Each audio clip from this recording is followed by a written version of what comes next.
Hey there, and welcome to the space that gives you inspiration on work, on life, and how to balance both worlds. I hope you have a cup of coffee, cup of tea, glass of wine, whatever tickles your fancy, a notebook, and a pen because things are gonna get serious. Remember to like, comment, subscribe, and hit the notification bell so you know every time a video goes up. Final week of June. Guys, can you imagine? The year, like it's on a roll, like for real. The year is like, I'm going, whether you like it or you don't like it. So, I hope you're liking that that the year is moving ahead. Now, this week, I want to continue from last week. I talked about the people that you need before you even think of starting your business, and more specifically because, well, I'm biased in that area, starting your childcare business. So one of the people that I talked about was the first one under professional services was business advisory, a person who can give you advice on business. Now, whether you company or you get an individual or you get a friend, you need someone in business advisory. What exactly are they doing? Let me give you the lowdown. You're sitting with this person, you're coming up with policies, processes, procedures. Guys, I can't begin to explain to you. This is just for the beginning, before you start, where because you've been thinking about this business for so long, you have a certain idea of how you want things to flow. Now, if you start the business without having those things written down in policies, processes, and procedures, what happens is you enter the business thinking that everyone you're going to recruit and to employ is in your head. So you're going to put them under pressure to do what you want them to do, which is only in your head. And then after that, they're getting frustrated. And I'm telling you this from first-hand experience. I lost so many staff because of that.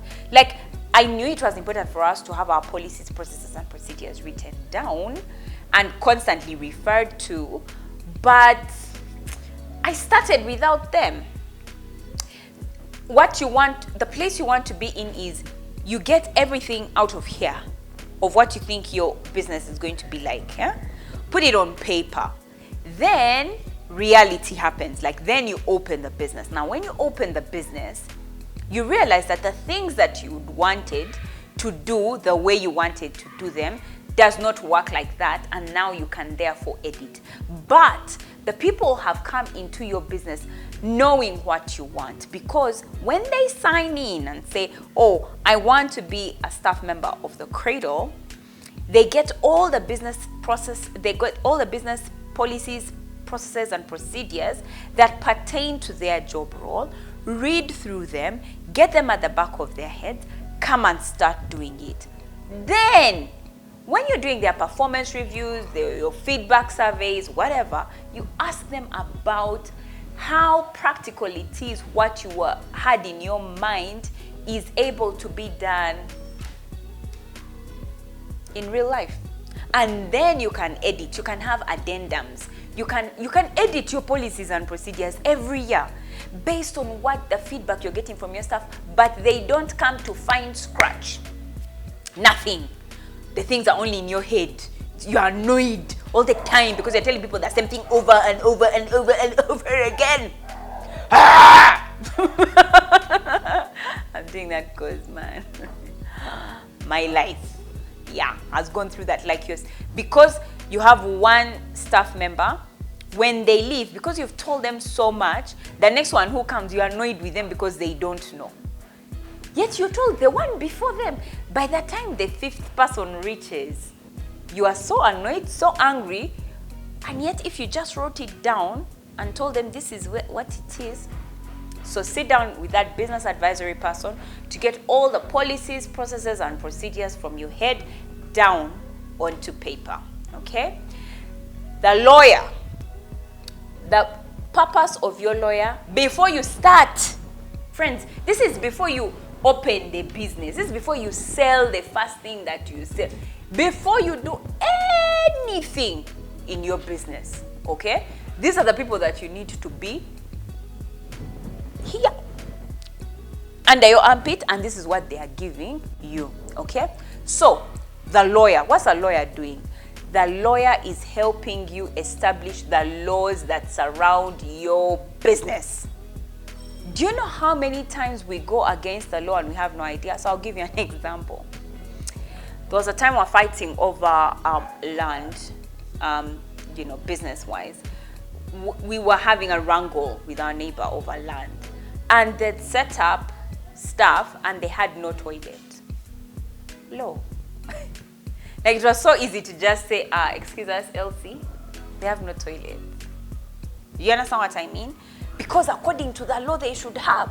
Now, had they had a lawyer, that lawyer would have already told them, here, you have to put a toilet. There's another one who we went through, not another one, another case. Guys, when you're in business, by the way, get used to being in laws, in fights and wrangles with other businesses. Get used to it so that you make sure you have a lawyer, okay? And know what to do with that person. Now that we are talking about it, the other reason as to why you need a lawyer is for purposes of arbitration and out-of-court settlements, okay? There's so many legal battles that you go through as a business. What you need is to be able to have somebody who sits with you and helps you through. I don't know, I think I've sat through 2 arbitrations for the cradle, which didn't even end well because we're still in court. You understand what I mean? So please, please, please, please, please, please, please, get a lawyer who can advise you. And I actually want to tell you something that my lawyer told me recently that made me really sad, but which is the reality. And let me tell you. He said to me, because in this legal battle that we're in, what I had was the truth. What my opponent had was false. And this is what my lawyer said to me. He said, the truth is not what wins in a court case. It's the person with a good story. And your opponent has a good story. Like, thank you for the truth, but your opponent has a better story. So we have to settle this out of court. Do you click? Do you understand? Like, the reason as to why you need a good person here. Because then he told me the truth. He said, Manuela, you're not going to win this case. The truth does not sound even half as nice as his faults. And according to what he's experienced in law, the good story wins. That's the honest truth. That's a sad but true.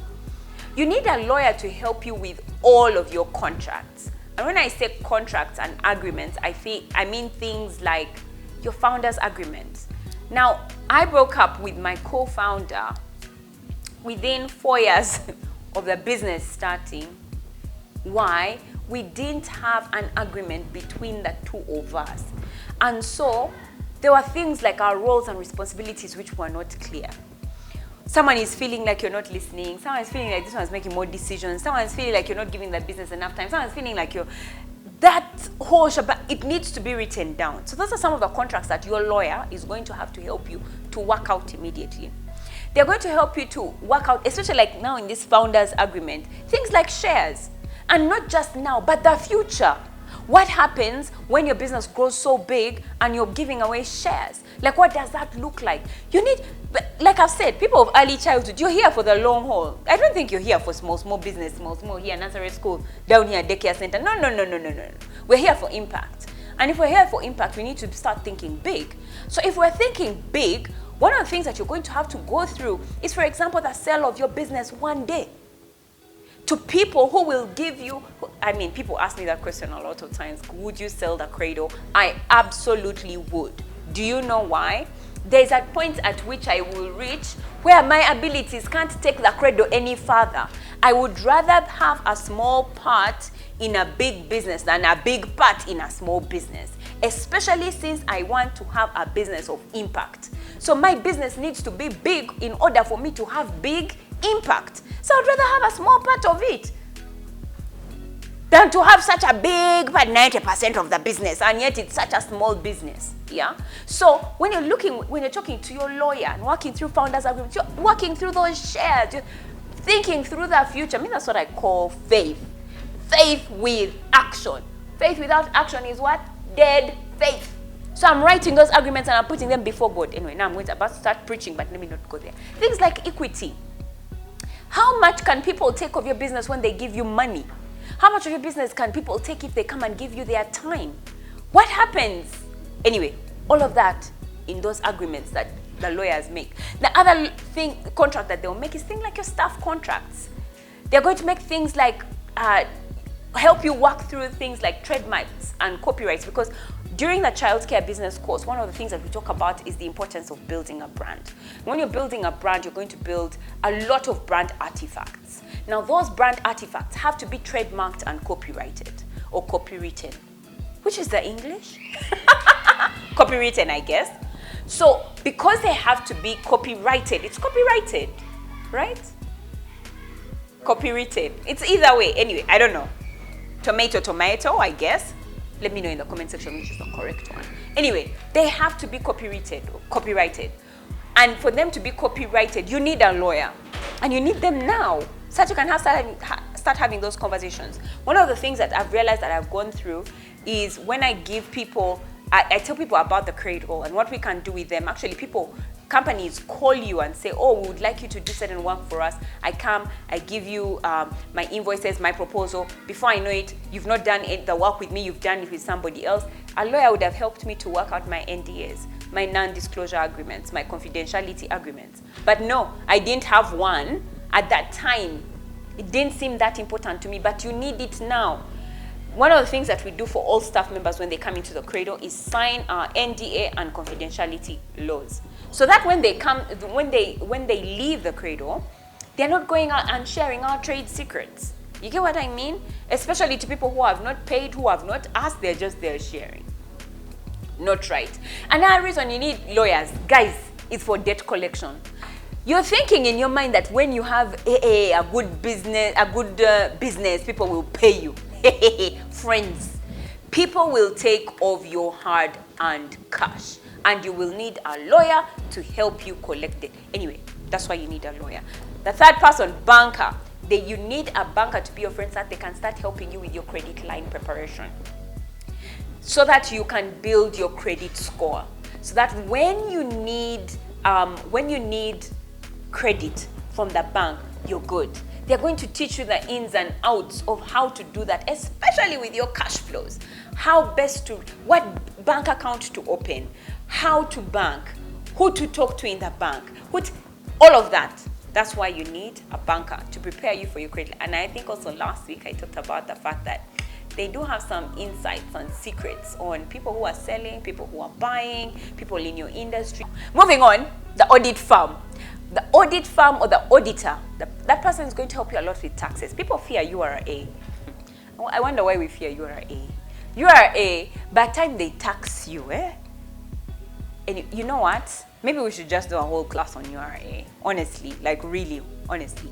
Because by the time they tax you, there's so many people that dodge taxes, and then they are caught, and then they are penalized, and yet they shouldn't have dodged in the beginning because they weren't even liable to pay tax. Like schools, you don't pay tax. Schools don't pay tax. But then, because you had a bad lawyer, at the point of registration, they did not tell you how to register your school such that it does not pay tax. Instead, you registered it as a company limited by shares, and therefore you're liable for 30% income tax. Why? You didn't talk to somebody. So, yeah. And then they'll help you a lot with your budgets. They'll start walking you through budgets. I look at, especially projections, working through your projections, an auditor would be amazing to work. And then also they would be able to tell you what other businesses like yours, the mistakes they make even before you enter, because they are auditors. They are seeing a lot of audit mistakes that many companies are making, and they can help you work your way out without ever having to get those audit issues.